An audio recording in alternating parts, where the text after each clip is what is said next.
Welcome back to the We Get to Do This podcast. We got to speak with Lisa Radzak in this episode.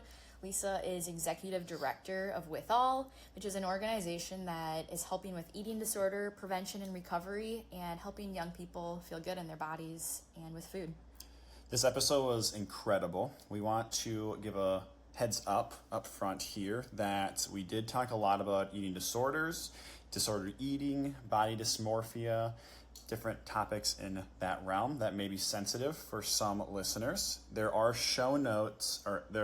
a bunch of items in our show notes that Lisa provided us resources for all of these things. So definitely check those out. I want to give that as a heads up ahead of time. So the episode was a lot of information on defining all of those different terms. So we learned a lot of different definitions, which was really awesome. Again, from like eating disorder versus disordered eating, what is body dysmorphia, what is body dysfaction, things like that. Then we talked a lot about if someone does have an eating disorder, how are we reacting to that? So we got to go into the reaction side of it and talk about, again, those different resources that you can be utilizing and warning signs. How do we help someone that we love? All of that type of stuff for active eating disorder and disordered eating patterns going on. And then lastly, we talked about a bunch about the preventative side as well. So we kind of got to have Lisa go in a lot more in depth of her organization WithAll and talking about how we can be talking to the next generation, but then also like how we can be reflecting ourselves too with our current generation and whatnot too. So this episode was incredible, like I said, and we highly, highly, highly recommend every single person out there listens to this one and you share it with a friend. If, as always, you liked the episode, we'd love for you to give us a rating and a follow. And like Jacob said, please share this episode with people because I truly think that every single human out there can get something out of this episode and from what Lisa was saying. So we appreciate you being here. We're excited for you to listen to this, and we get to do this. Welcome back, everyone, to another episode of We Get to Do This. I feel like it's 6 a.m. on a Thursday. Who's with me? Anyone else? Anyone else? Get ready for some strength? There's a nice little plug because, I have to, of course, bring up Oak Endurance when Lisa's in the room and talk about strength class. Lisa's We have to talk about strength. huge supporter of Oak myself and Kailee. So thank you for being here and supporting us with everything you do. And I'm excited to be on this plane with you today as we talk about all things Lisa. So we always start our podcasts with asking our guests, who are you, what do you do, and why do you do it? So I'm going to ask you, Lisa, who are you, what do you do, and why do you do it? And we're gonna take the plane off. Let's do it. Well, I have to say now, first off, you two are just two of my favorite people. And the proof that really lays that out is that I continue to go to strength class. You know what I mean? I don't naturally show up to strength train, but because you two are just two of my favorites, how you do things, the way you do things, we can talk more about that when we get into it, but we can make the whole episode let's about talk us. about us, That's actually. fine. Yeah. sure You want people to will know? keep listening. Do you think people will keep listening? I don't know. I might, but who am I? I am executive director of a nonprofit called WithAll, and a big part of the work we do is helping adults, an all category of adults, coaches, teachers, pediatricians, healthcare providers of other sorts, know what we as adults do as kids are developing their body image and their relationship with food, because a lot of us don't know that. And when we don't know that, because of our culture, we unintentionally can cause harm to kids. Kids can start to develop ideas about their body and food that aren't helpful. So I get to lead the organization that does that WithAll. I'm also a proud lifelong Minnesotan from northeastern Minnesota, hence the accent where people think it's Canadian. I'm not from Canada, but I'm not offended if people think I'm from Canada. It's a great place. And I am a mother, proud mother of a young woman. Crazy, she's a young woman now. She's 14. And a spouse to an awesome guy who's the best, also a runner. He's this close to coming to Thursday morning. We've been working on him, just so you guys know.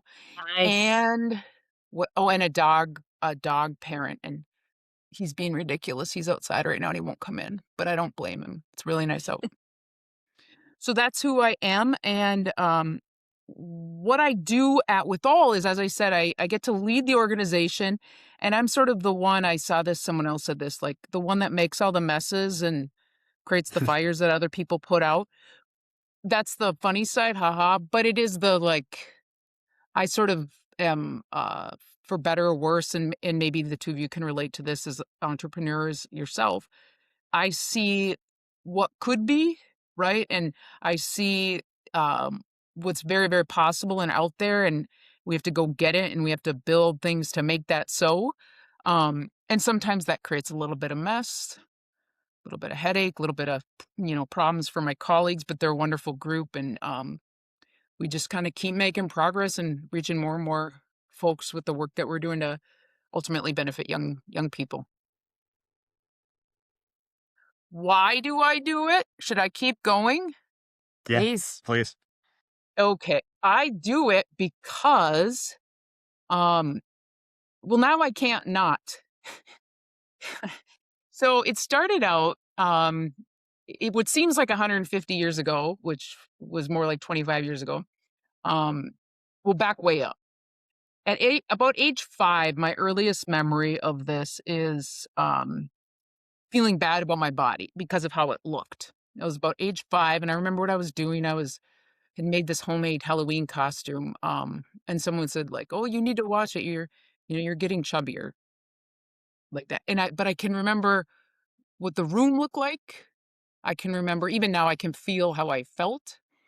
Um, and fast forward from age about 5. And this is all I'm telling you now, hindsight. This probably isn't exactly how I experienced it as I went along, but when I look back from age 5 all the way up through college, it was so much of my life was spent feeling bad about how my body looked and what my body weighed, and just so much time. I look back and I get, like I said, I can feel that, like, oh my gosh, it's so terrible. And I eventually I know now that's called body dissatisfaction or body image issues. I also know now the behaviors that I developed around that were what we call disordered eating. Your interaction or how you treat food, particularly what you eat, don't eat, why you're not eating it, why you're eating it, when you're eating it, and then also with exercise, it's harmful, and you're doing it because you're trying to change what you weigh or how you look. It's body dissatisfaction, or excuse me, disordered eating. And then eventually that, as it does, not always, but for some of us that are genetically wired this way, uh, evolves into an eating disorder, a clinical eating disorder. So that's when we're talking about binge eating disorder, bulimia nervosa, anorexia nervosa, another one called ARFID, where it's not based on body image, but you just have an issue with food and texture. So I developed an eating disorder. I had bulimia nervosa, for a number of years. And it was just before I was to start law school, and I was like, how am I going to do an eating disorder in law school? And like, I better get some help. I can't do this. Real practical reasons, which isn't funny, but kind of funny if you know me. And I was so darn lucky. I didn't even know this at the time, you guys, but we were so lucky in Minnesota, and we still are. Phenomenal treatment programs here that other places don't have. And it was just a mile from my house, the beginning of the Emily program, a well-known treatment program. Clicked right away with my treatment provider, my therapist, and just got really, really lucky. Things fell into place with me pretty smoothly, with recovery starting to sort of back out of those behaviors, those choices. It didn't feel like a choice at all. It doesn't feel like a choice when you're in it. And kind of got on the path to recovery relatively quickly. Saw around me, so many people don't. so many people are, it's not easy. It's not quick. You're arguing with the insurance companies. God, the insurance companies. And I remember at the time thinking, when I get better and I get off into life, I have to give back in this area because I was wired differently. You know, you guys know I'm so persistent and I'm so like, this is nonsense. I'm going to fight the insurance company and and I would see all around me people that were sicker couldn't do that. So I was like, I'm going to give back someday. And I'm like, oh, whatever, you know, when am I going to do that? So off we go, law school, other career, government relations, law, loved it. Really, really good. Became a parent. And then that's when I was like, we don't get to live long here. Sounds sad, but I mean this in a most positive way. We don't get too many trips around the sun here. It's like, what is the thing I really feel like I need to leave here in this short time? And I was like, well, I want to do something with kids and mental health, and it'd be great if I could do something with like eating disorders. And I was like, haha, what does I need? And here we are, fast forward. So about 9 years ago, I came because they needed an executive director, and we were doing things at the time that were about like education around sort of what does it look like when someone has an eating disorder? How do you help them? We had some good just sort of public communication things around it. But the thing we didn't have, and the thing no one in the country seemed to have, was this. And then I'm done with my why. There's so much knowledge to focus on the United States, but also Australia and the UK. Australia is crushing it when it comes to eating disorder knowledge, by the way, just crushing it. They're like a beacon. In any event, though, in the US, all these experts in how to treat eating disorders and all these expertise in colleges and universities studying all the things that relate to eating disorders, including, here's the catch, how to prevent them.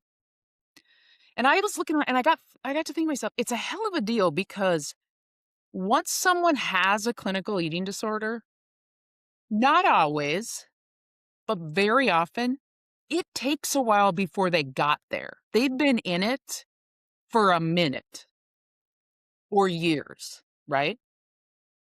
And it's under the radar. Eating disorders are often under the radar, right? Unless you're really lucky and someone sees it and gets you help. So someone's has an eating disorder, they've had the issues that were building for a while. And once they have it, it takes a while to treat it. Like help somebody get on the path of this thing not running your life, right?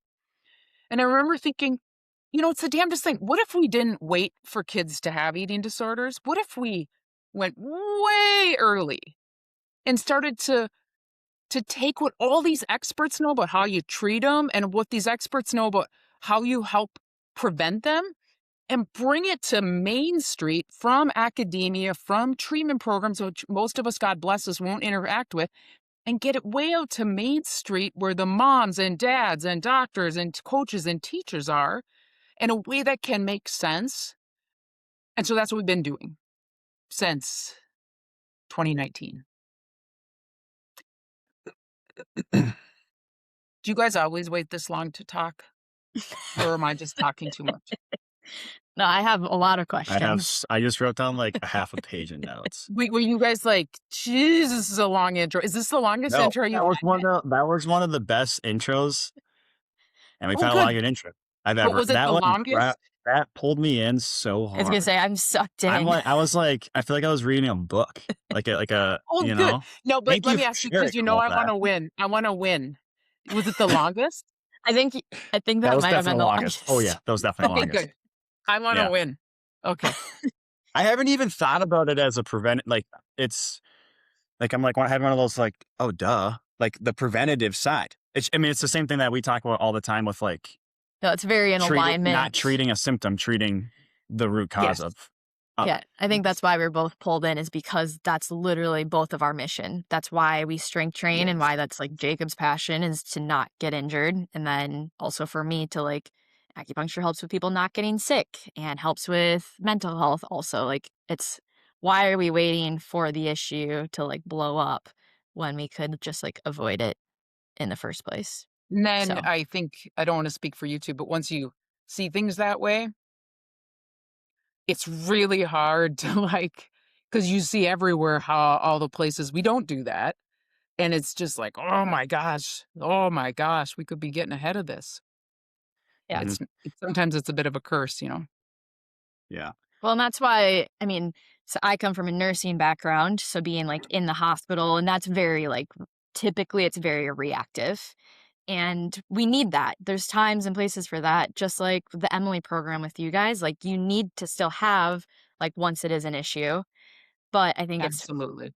it's also like how we've all made this our passion to like be the before people. And We again, are the like we We are the before people. we are That's the before people. they're both important. They're both needed. And it's Mhm. not just one or the other. It's the both. And that's why like I've literally made this my career of like let's merge both the Eastern and Western medicine. I feel like that's from what I'm hearing with you too. It's like it's both of them. Yeah, Like let's exactly. merge. Yeah, that's right. I think it's wild how much I resonate with your story.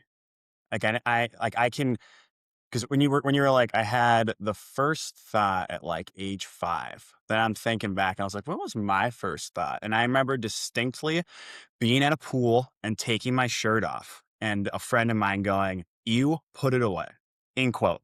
That was I like distinct. And I had other things too, like man, from family, from friends, from tons of people throughout the like my youth comments for sure. And even like I remember my brother, my older brother.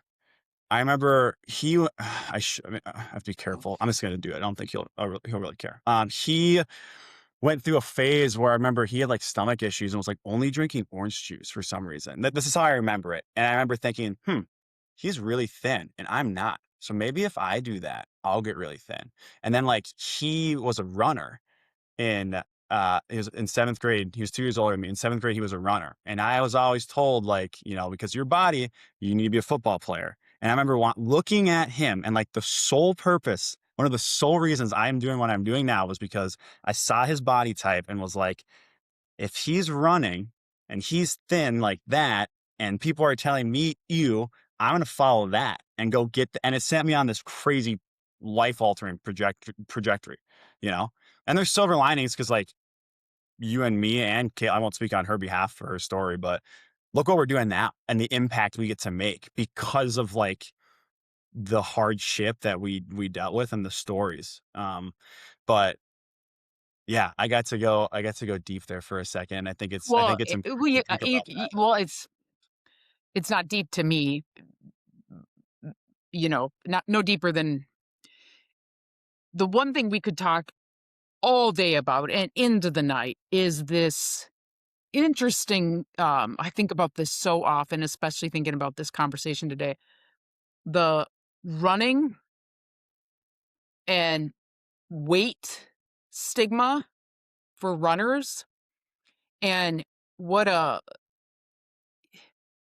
problem that is, a deep, deep problem, and how running can so often, um, definitely not always, I don't know what percentage of the time, be I'm going to use this word, misused, right? Like Right. it's to me, it's considered misuse. I'm smiling for people that are just, who can't see me, but I think of it as misuse when you're using it as a calorie burning and that's just personally to me considering it a misuse.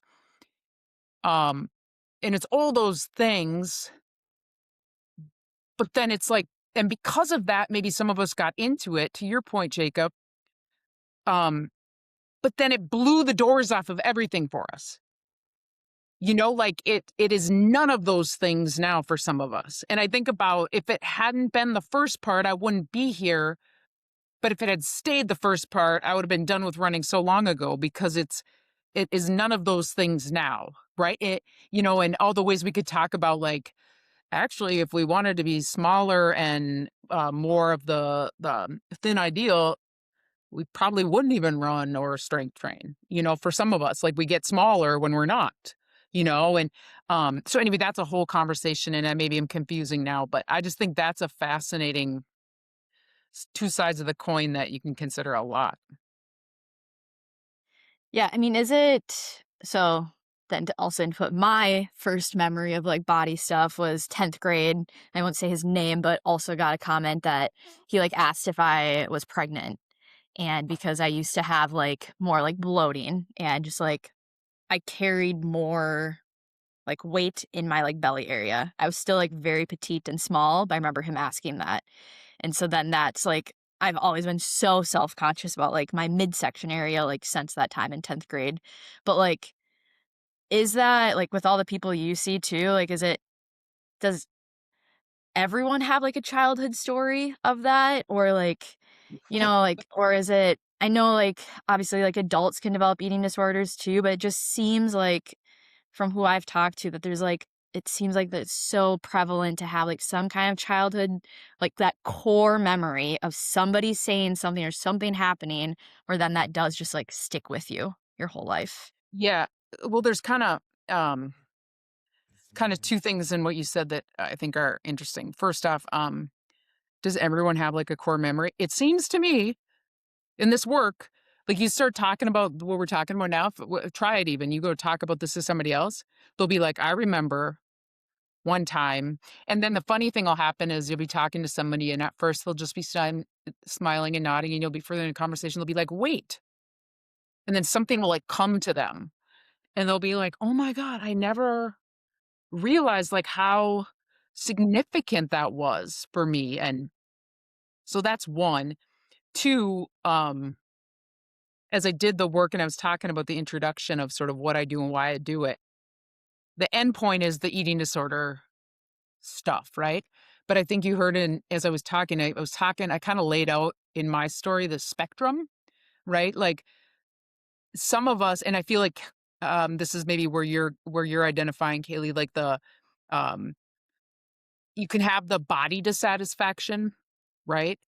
To some degree, some more than others. I personally believe, because I haven't met an adult yet where this doesn't apply, and maybe they'll say it doesn't apply, but I think if you start to pick it apart, they'll be like, oh yeah, I get that. I think every adult in America has some degree of body dissatisfaction. But the spectrum, if you keep going, now it's like, what do you do with that body dissatisfaction? And a lot of times that's where the disordered thinking or behaviors can start. And that too, when you start to pick it apart, and it's just a part of our culture. Like, for example, dieting, really not healthy. And we could have a whole episode on that, right? Because maybe like, what do you mean? I'm on a diet right now and it's very healthy. I can explain what I mean by that. But that is considered something that's just not mentally healthy for you, right? And some of these other behaviors, like I'm going to cut out all, God bless it, I'm going to cut out all carbs. I'm going to only eat protein. I'm going to, right? Like these different things. That's disordered eating, right? And then that ramps up to a certain degree more and more, and you have higher degrees of that. And then some of us will go on to sort of the eating disorder. Why am I saying that to you? Because I think everybody falls somewhere on that spectrum, and it's just only some of us are genetically wired to kind of go all the way into the clinical eating disorder. Um, so I just wanted to say that it's not just about the eating disorders for me. It's also about the people that are the kids in particular, and that the kids that go on to be adults that are spending any time not participating in their life or feeling bad about their life because of how their body looks or what it weighs. It's just a tragic loss of days, weeks, years, childhoods, and lives that doesn't need to happen at all. Mm-hmm. Well, I think that's just why it's so cool that you are working with kids to prevent that like loss of time and like being able to stop it or help it and bring that awareness like to Reduce it, younger kids instead of waiting until you're 40, 50, 60 years old. Because so many Right. people do just carry that for so long because they don't have like the resources or the tools or that support system to help get out of like that mindset. And then for the earlier parts, the body dissatisfaction or disordered eating stuff, it's so normalized. it's like I always think of the allegory with the fish in the water, and you ask the fish, how's the water? And the fish is like, what water, right? For us, I believe that's like the body dissatisfaction, disordered thinking about our bodies and food. That's a water that surrounds us, that we're such a part of us that you can't even, that's why our work is difficult, is because you have to help. First off, it's like, this is a problem that you're suffering with, and you don't know it because your grandmother, your grandfather, your parents, everybody has sort of had this thing, and it's like, well, it's fine. It's like, but it sort of doesn't need to be that way. And people die from this, or lose months, years, Mhm. time at the beach. Those Can are some you of my memories I hate, is like covering up at like the beach, because I love to swim, and I was like, oh my God, if I could go back, I'd be like, caramba. Well, even like the parents who, don't go to the pool with their kids or won't go swimming because of body issues. And it's like, Well, okay, now you're not only missing out on like your childhood of like going to the pool, but now you're also like missing out on this time with your kids. I know, all these places. Yeah, man, there's so many. I have so many thoughts and questions. so many eagles. Can you define disordered eating versus an eating disorder? Yes. So disordered eating, is a simple way to think about it is when how you react, how you relate to food, and what you're doing is relating to food with a goal to change your body size or weight. And that's it. Like how you're thinking about food and exercise and movement with the goal to change your body size or weight or appearance. And I understand if you pause and you go, well, holy hell, so that's everyone to some degree, Uh, right? I was going to And I'm ask, can like, you ever get that to completely go away? well, it can, because when you start to move into the other part of what we could talk about here is, our body as the thing that carries us, and what we're doing with it is taking care of it, and to heck with how it looks or what it weighs. I know the audacity of that, the audacity of not of forgetting or setting aside what our body weighs, right? And you're caring for your body as you would a child, or God, I hate this. I don't know where this came from. A car. This is terrible, but like, what does that look like? It's not about trying to change the appearance and how it looks. It's about taking care of this thing that carries you through the world.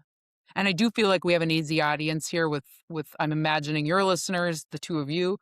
I think some of us are so lucky that we can kind of get it in ways that other people can't, as endurance athletes, because some of us, you realize you have to do that. To be an endurance athlete, you have to do this thing, and to heck with how your body looks, if we're lucky, if you're lucky to get to that point, it's about taking care of it so it can keep going. So that's Mhm. disordered eating, just this disordered, and the technical definition is sort of all the things you can outline all the things we do with food and our bodies that is not in furtherance of health and well-being. And then you guys will be like, well, isn't weight health? And I would say no, and that's a whole other episode. Weight and health are not synonymous, right? Weight can be one measure, just like your hemoglobin or your B vitamin. Kailee, give me some other things. It's a measure, right? But it is not health. Weight is not health. And you can have unhealthy excess weight. Now you're carrying on a weight that is truly not healthy for you. It's holding you back. It's hurting you. Not the same as obesity, damn it. That word gets so overused, right? Because you can be obese and have the most marvelously healthy body of any of us, right? So there's just you see why this can be hard to kind of work on. Did I just give you guys a headache a little bit? It's great. No. That makes So, sense. and then disordered eating, Jacob, it's like in the DSM-5 manual for mental illness, it lists specific criteria for each type of eating disorder. And it speaks for each criterion. Come on, Kailee, help me. It speaks to what you're doing, like what do you do with food? What's the approaches to like exercise? What's your mental anguish? What's your like these certain levels? So it's like bullets, and like Are they meeting this? Are they meeting this? Are they meeting this? And then for each one, it's sort of slightly different. There's, as I said before, there's binge eating disorder, there's anorexia nervosa, there's bulimia nervosa, there's ARFID, and then there's also this one called OSFED, otherwise unspecified food and eating disorder. And that's kind of like if you don't fit into one or the other, but it's still like something's clinically significant here, you'll fall into that one. How do we, so I'm gonna, as well as moments, I'm just gonna ask this, and then if I don't ask it like correctly, please correct me in front of everyone here. Go, brother, go. If you are suspectful, like we work with clients all the time that have Yes. behaviors cause suspicion. If you are a parent, if you are a coach of a runner, if you are anyone that works with anyone or sees anyone ever and they love them, Yes. and what are some maybe signs that someone may need help and from a professional setting, like an eating disorder Yep. help of some sort? What are some signs? Number one. Question number two, how is the best way to help that person? Yes. Okay, so huge softball pitch. Bless you, because I wanted to say this. Today, almost like you guys invited me and having it today is just such a good timing. We, WithAll, WithAll.org is launching today. We just launched it this morning. A program for coaches. This is going to answer your question though, Jacob. When I say Nice. program, we work so hard to have all of this be very simple, very quick. There's no books. There is a healthcare course, but that's because it's a CME, Kailee, and you know how those are. You've got to have all those details. But really, it all boils down to simple stuff. Anyway, in that course, it has this. Both the coach's role, how you can contribute to prevention, which is thinking more carefully about how we talk about bodies, how we talk about food, kind of break some of that down in simple ways. But then also, when you see signs and symptoms and you're concerned, like exactly how do you approach the person? Or if it's a young person, how do you approach that? Okay, so I just want you to know that on our website today. Beautiful little course. So that being said, signs and symptoms. First off, number one thing I say to everybody, want to shout it from the rooftops. You can never tell if someone has an eating disorder by looking at them. And that's not what you said, Jacob. That's not what I'm responding to. I just wish everybody knew this, because so many of us have in our head, if you close your eyes or keep your eyes open and you picture somebody that has an eating disorder, I can almost promise you that is not what it looks like. Most of the time, people will look super healthy, super happy. Things are going well. They are achieving. They're crushing it. They are good. Okay. Where you as coaches and just working with you guys like I do, and I'm imagining you get more of an upfront view, right?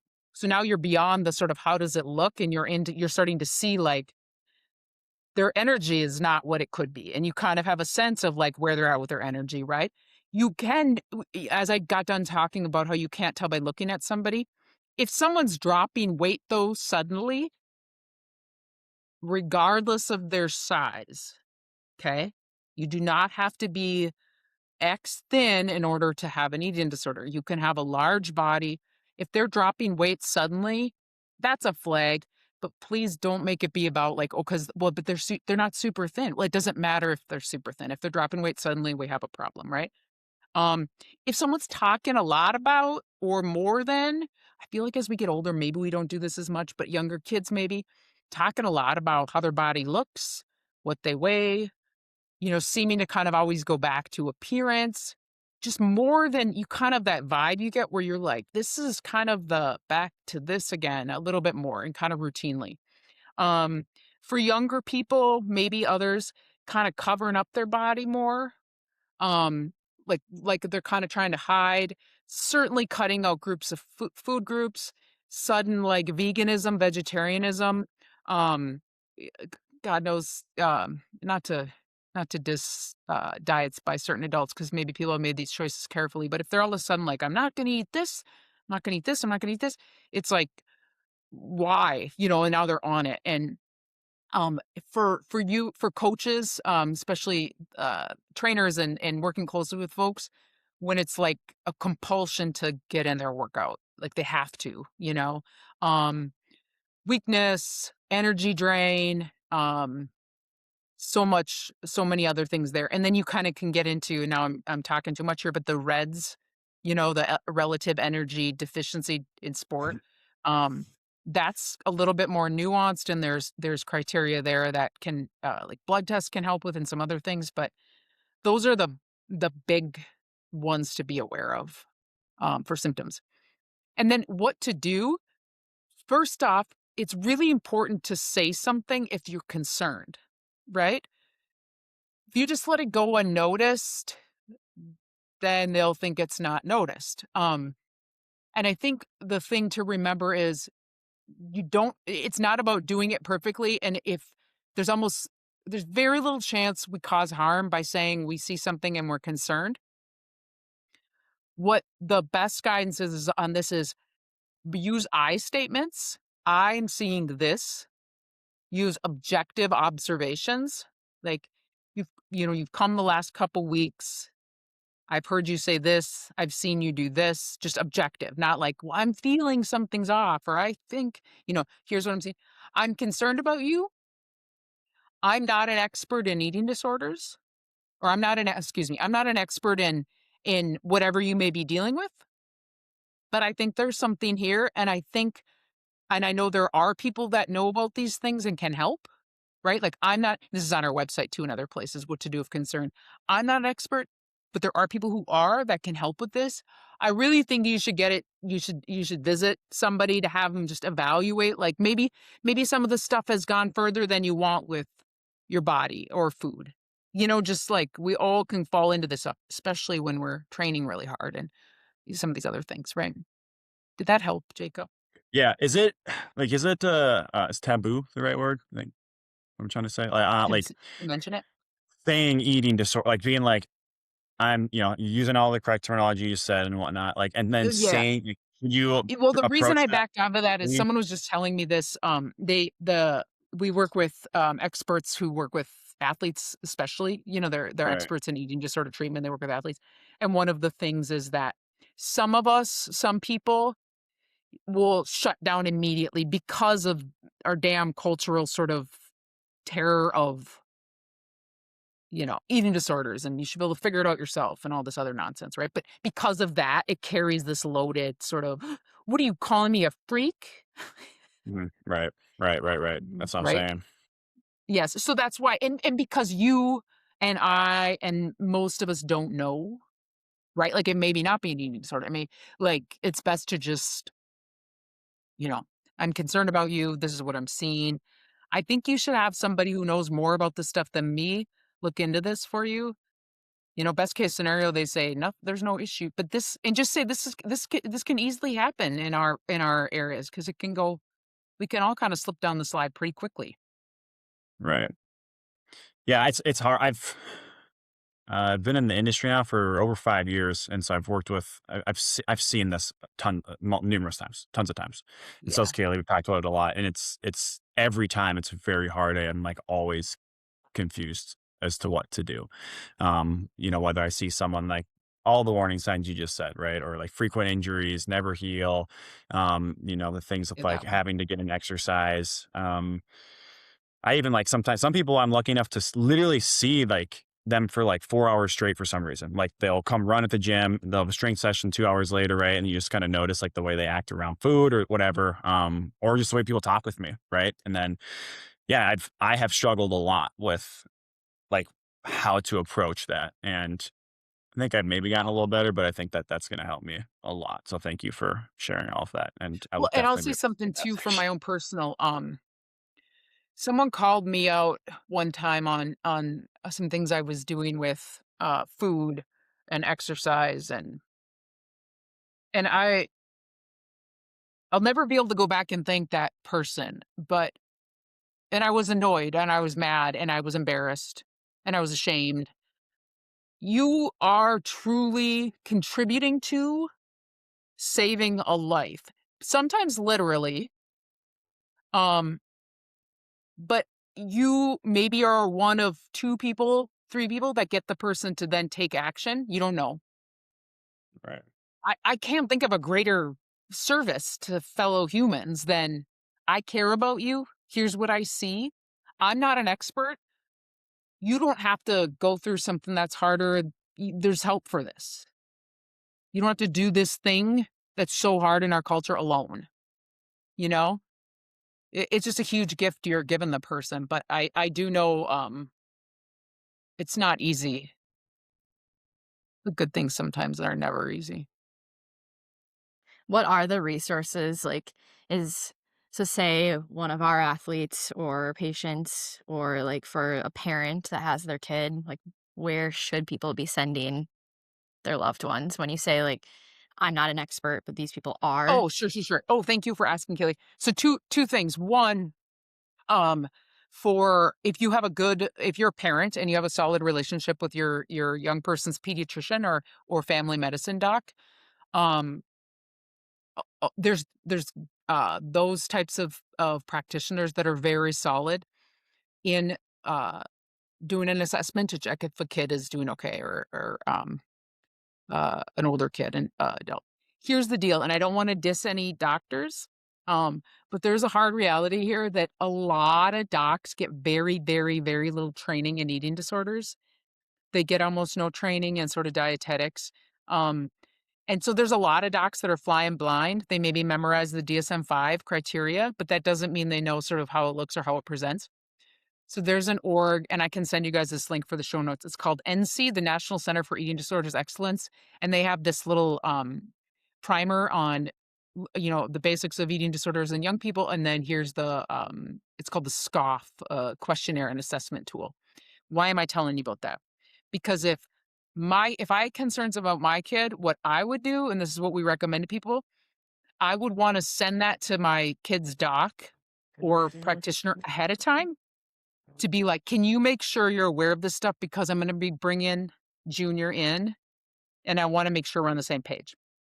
If you go in and you feel like something's not right here for either yourself or your kid, trust that. If they say, oh, you're fine, like if you're like, they're not fine, something's not right here, um, and then go to a different doc. The other option is you can go to a treatment provider, an eating disorder treatment provider, and I can send a link to how to find those. And they can do an assessment. And if they don't feel like, hey, there's a need, they're not going to treat you if there's nothing to treat. So they'll be like, that we don't see a problem here, right? So either or, you can go to sort of a general medicine or you can go to a specialist eating disorder place, um, and get it figured out. The sooner you get in when the issue surfaces, the sooner you're on your path to recovery. So many great stories about, like, for example, young people really struggling, get in a month, they're on their way.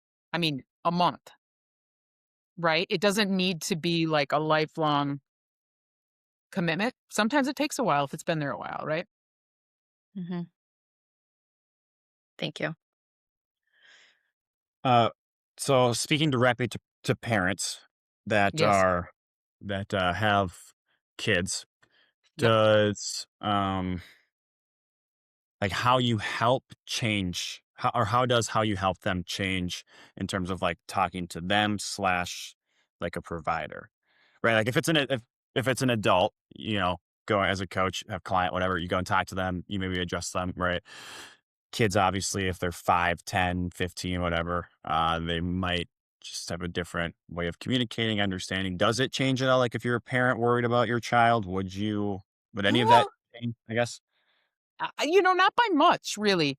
The kind of the script I gave you or talked through just now, that's Mhm. mostly for that was some things I pulled together by talking with people who have become experts because their kid had gone through an eating disorder. So we would talk it through and things that they've learned by helping other parents.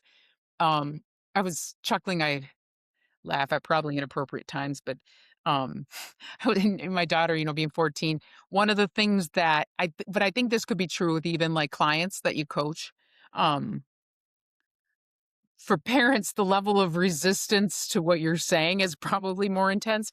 But and no joke now, there is something to this. If your kid or a client comes back and they're like, gets mad right? Like, how dare you, or you don't know what you're talking about, or now sometimes that's just like parenting a teen. But for clients, it probably means you're spot on and you're on the right track if someone's upset. So with a kid, especially. Same thing. Now, one thing that I probably accidentally talked past is what we all can do as parents and coaches and healthcare providers when we're talking with kids in the environments we create for kids, so they're less likely to develop issues, right? And Yeah, I know that's what I for was gonna say, like, how are you talking to your daughter about this? how we Like, do talking you to bring how it we up, talking. like Well, we boil. It's funny because we have all these resources and we have this coaches program and we have a program for healthcare providers I told you about, and really all of it comes from sort of 4 simple principles. And this is how I talk to my daughter.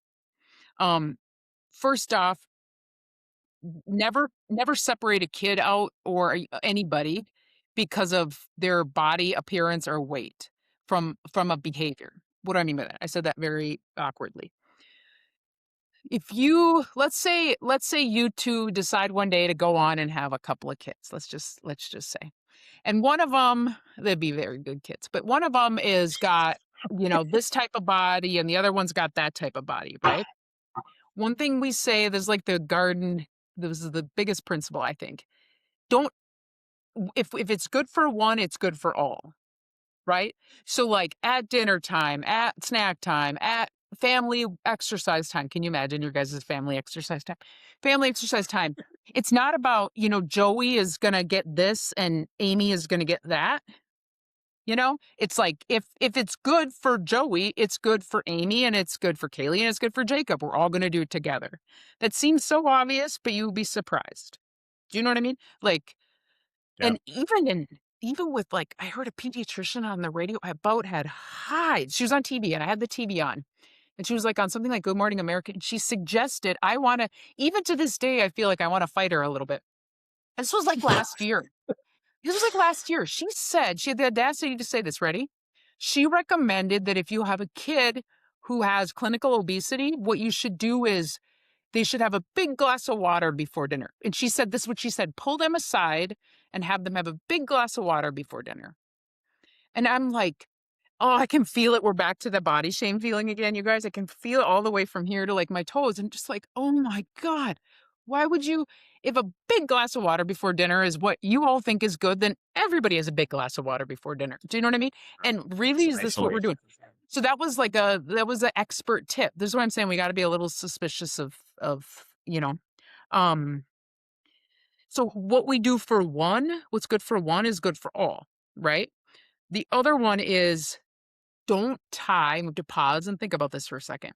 Don't tie what we eat with how we look or weigh, what we weigh. We don't connect food with appearance or weight. Now that one we pause because all of us are like, well, how do you separate them? I mean, everything we think of is like in calories or protein grams or whatever, right?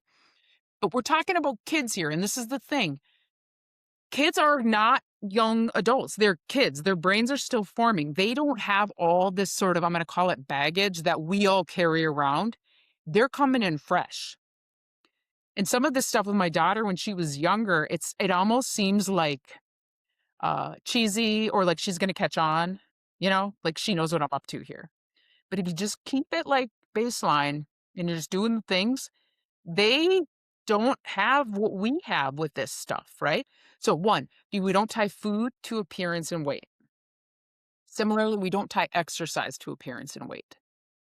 They're different. Exercise and food are about health and well-being and taking care of ourselves and all the things. Appearance and how our body looks and what it weighs, those are separate issues. Again, we're back on this, but isn't weight a part of health? Please just go with me to assume it's not, right?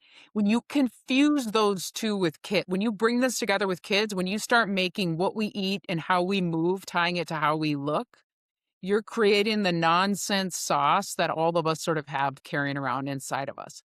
And we want to keep health and well-being and moving our bodies and eating well and doing good things for ourselves with food over there. And we keep appearance and weight stuff way over there, you know? And then the last one, it seems like there's a lot here. There's really only 4, like I said. Now I have to look so I don't forget. Oh, no body and weight talk with kids. If you guys want to talk about, if anybody wants to talk about their diet and how much weight they've lost and what they're doing, God bless you, you're an adult. I respect that. That's your call. Don't do it around kids, because kids are hearing this as this is what I need to do to be valuable, right? When you talk to kids about bodies, either their own, yours, or someone on TV, or even, not in the room at all, they're starting to calculate, like, not just mom and dad, but any adult. That's what they see as valuable. That's what they think is, that's how I have to be, right? Like, I have to be that. And kids are starting to manufacture, this is what matters. This is who I am. Then there's even another level of when you're saying something to a kid, like my story, or some other things, Jacob, you shared about people saying stuff to you. Kids don't separate their bodies from their value as a human being, right? We can. Like, if someone said to me, I wouldn't like it, but if someone said to me X about my body, adults are at a place where you can get, like, one, that's none of your business, F off, but they're talking about my body. They're not talking about who I am as a human being, right? We get that. Still deeply personal, but we get it. You do it to a kid, they feel their value as a human is less than because of something about their body, because how your body, they don't separate them bodies from themselves at all, right? Who I am is my body, period. And so you're just playing with absolutely fire when you're talking to a kid about their body having a flaw, or being wrong, or being chubby, or being too high or too low, or all the other things. So to simplify it, we don't single out a kid because of how they look or their weight. No connecting food or exercise to appearance, right? To how your body looks or your weight. And then the other one is no comments on bodies, yourself, the kids, others. Then the other one that's just a little more complicated, because people are like, what does that mean? Is we don't moralize food. Like, clean eating, healthy eating, good for you, bad for you, junk food, not junk food. Like, it's so hard to do this because it's everywhere, but you just don't, food is just food, And, like, this is the food we have in our house. This is what we have regularly. This is what we eat. This makes us feel good. This gives us good energy. This is, this food is fun. This is when we go to the movie theater, we eat this food. When we go to birthday parties, we have this food. Most of the time, we're trying to eat this food, the stuff that's fuels us, that's good for us.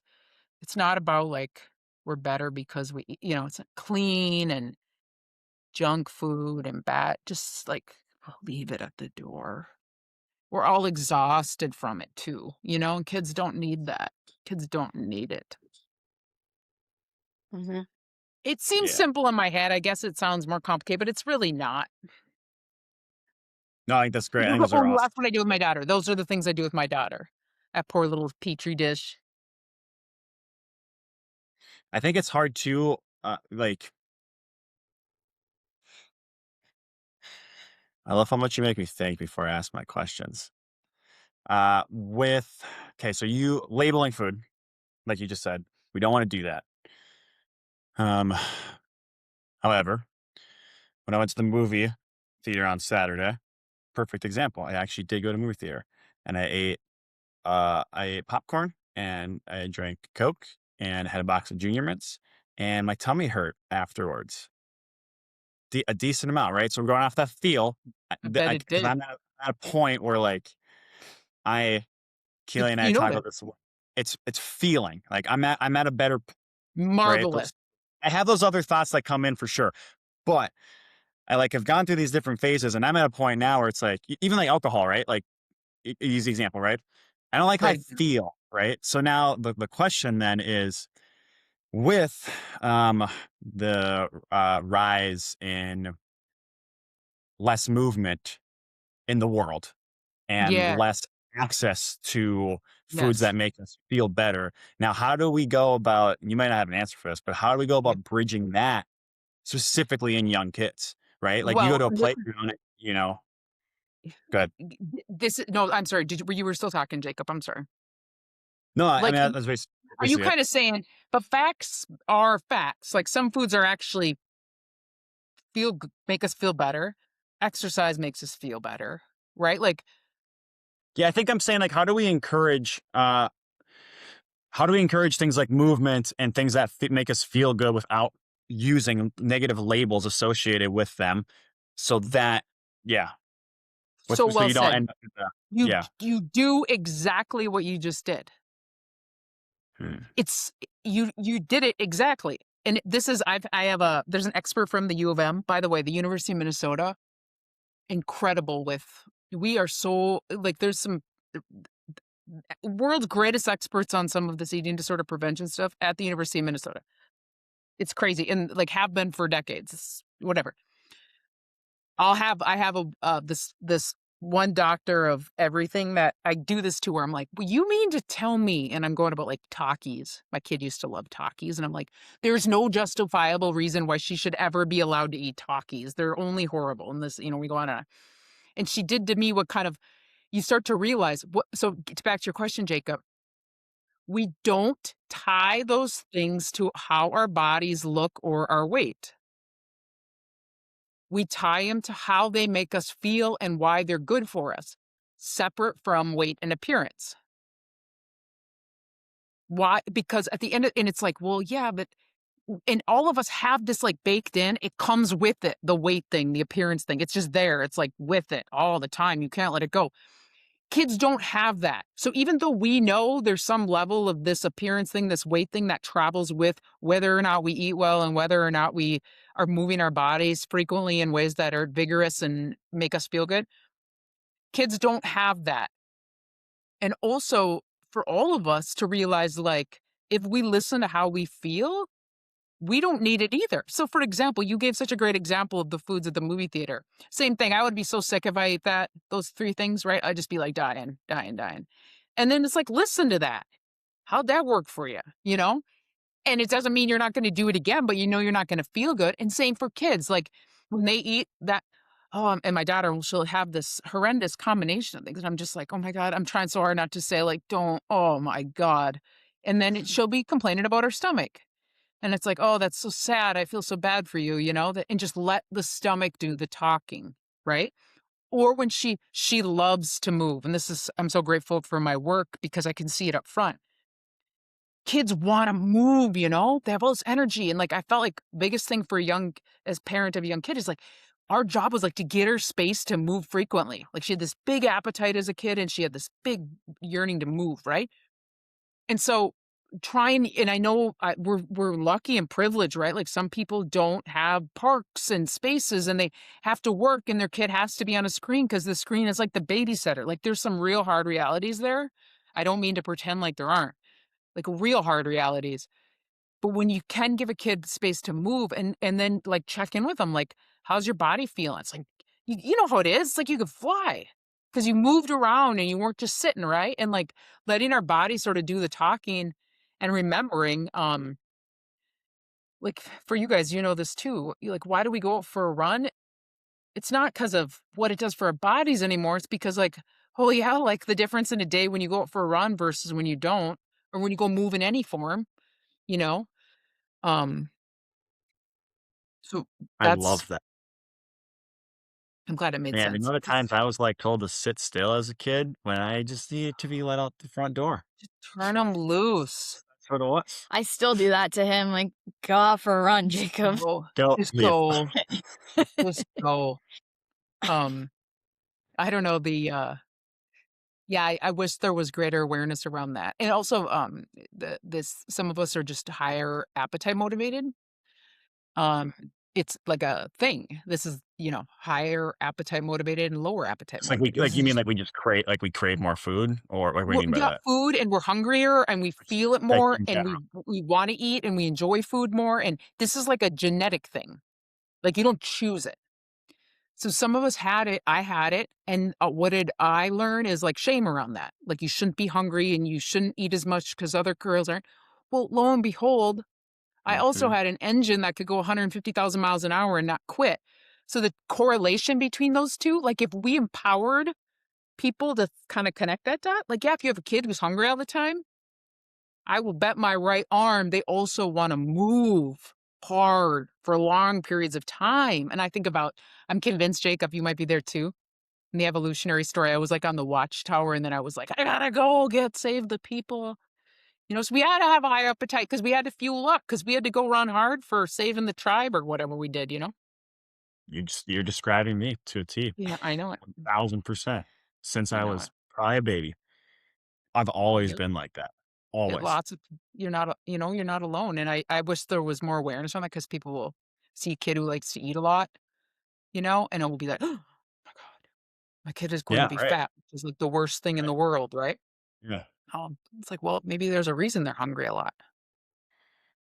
I really like that. That's probably my biggest takeaway from today that I'm Oh, going to good. remember a lot, especially if we have kids.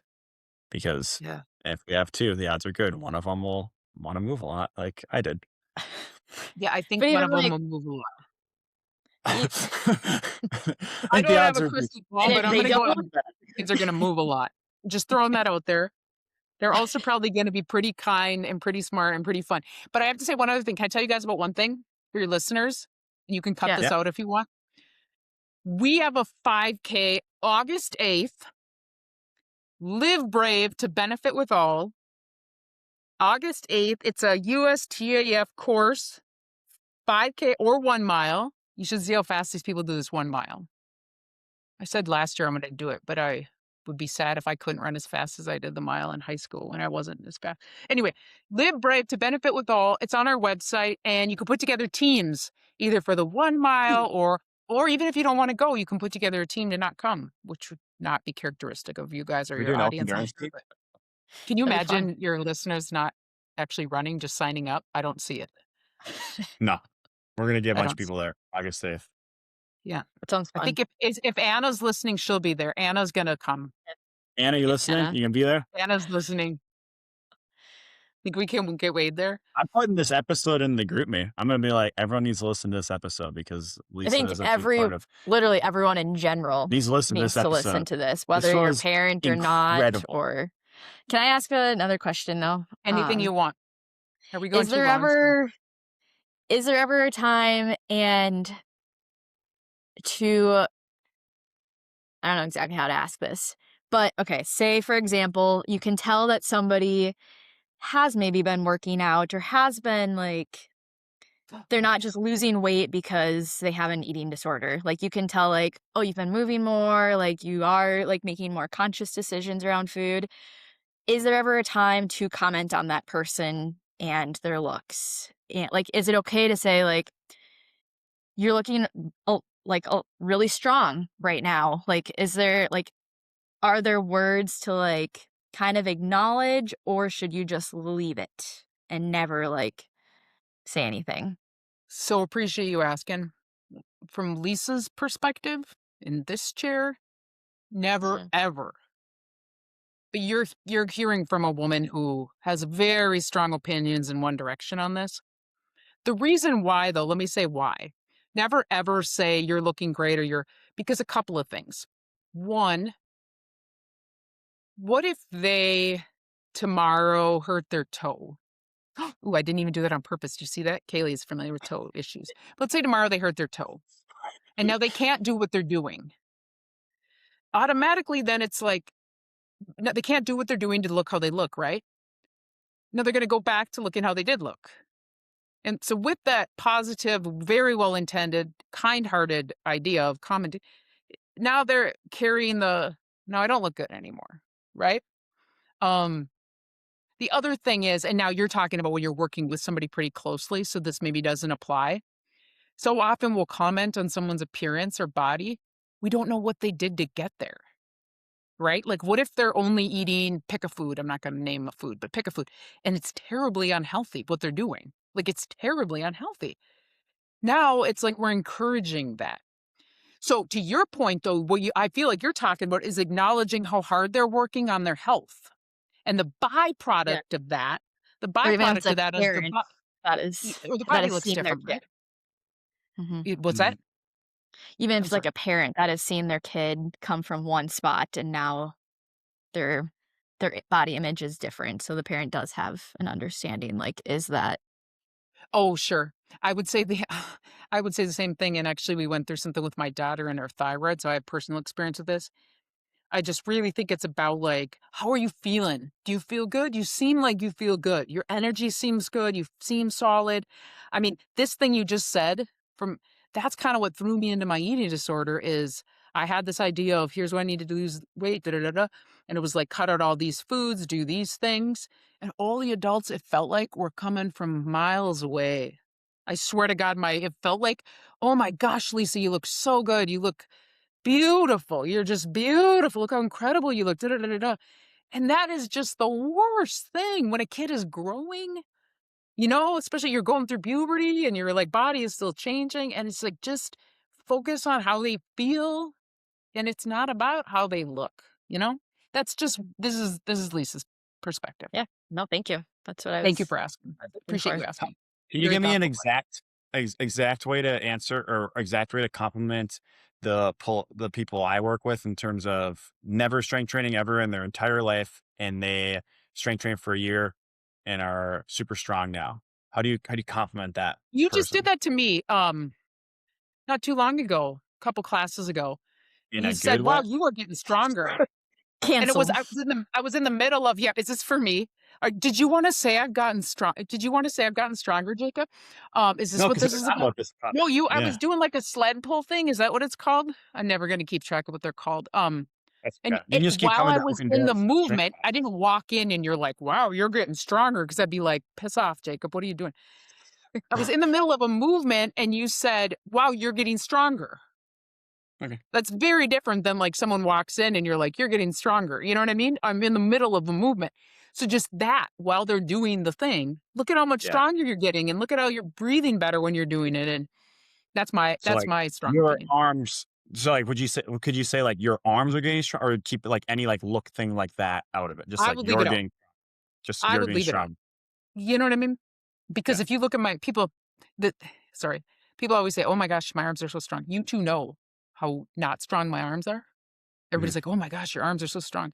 They're like the weakest part of my whole body. So it's really funny. You don't know if their arms are getting stronger by how they look or are strong. You know what I mean? Good. That's my opinion. Cool. That's my That helps a opinion. lot. Thank you. Remember, my Mhm. shoulders are broken. You'll have to edit this part out. Yeah. No, this is staying. Definitely Everybody's staying. so confused. I have broken shoulder. Okay. Oh, is there one other thing we have to answer? We would love to hear what your we get to do this moment is. So we always ask at the end of our episodes, when's a time in your life where I was like, wow, I get to do this? It can be from today, this week, this month, from your entire life, a moment you're like, wow, I get to do this. I know this might be lame, but I gotta say this. I was thinking about it as we were talking. I get to talk to two people who care so sincerely about this work that I feel so strongly that needs to sort of happen in the world for kids. Like we get to talk about this stuff. We get to work on this stuff. Kind of so I get to help kids by talking with adults who care. And also we're helping adults, by the way, because that's the deep secret. When you're helping a kid, you're helping yourself. That's how it is. We get to do this. We get to help take the burden of this stuff off. And just live in our bodies and just go for it. I Mhm. get to do that. Thanks for Was that sharing that. cheesy? I really meant No, it. it's great. I mean, clearly, like, I feel like the best speakers are the ones who are passionate about what they're talking about. And you're an incredible speaker, and you can tell because you're very passionate about this topic. And I think it's something that I hope everyone listens and everyone has a Lisa in their lives. And I just thank you for all the work that you do with all. And yeah, I just really appreciate it because clearly this is very needed.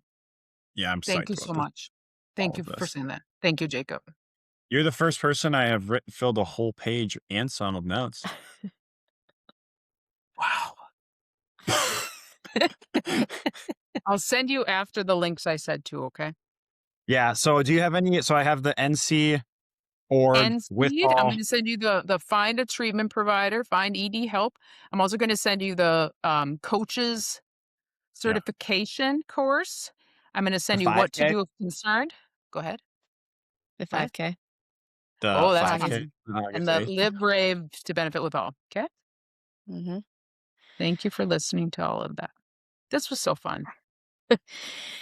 Thank you, everyone, for listening today. And yeah, thank you so much, Lisa, for being here. We really appreciate you. We get Appreciate to you do too. this. We get to do this. Thank you.